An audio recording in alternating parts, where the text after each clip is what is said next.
Russian President Vladimir Putin held the annual press conference in Moscow. He has called for long-lasting peace with Ukraine, gathering more support. Ukrainian President Volodymyr Zelensky is in Brussels, saying that European security guarantees would not be enough for Ukraine. Here's more. Signaling a potential shift in the Ukraine-Russia conflict, Russian President Vladimir Putin expressed Moscow's desire for long-lasting peace rather than a short-term truce. He also voiced openness to compromise with US President-elect Donald Trump and stated that Russia has no preconditions for starting talks with Ukrainian authorities. What can I offer to the President-elect Trump when we meet?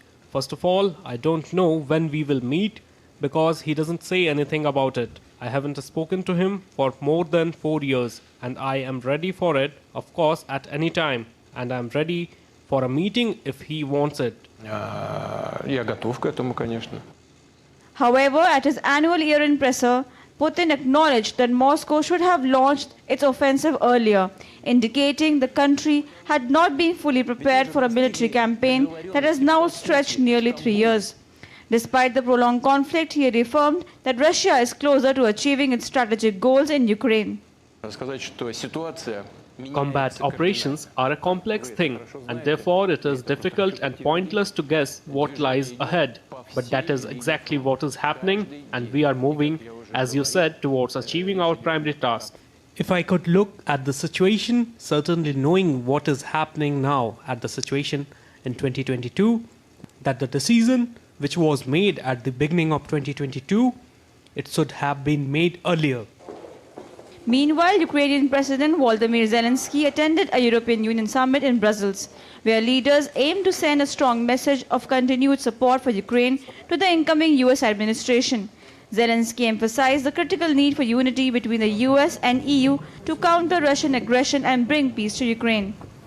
For us, it's very important, especially from the very beginning of next year.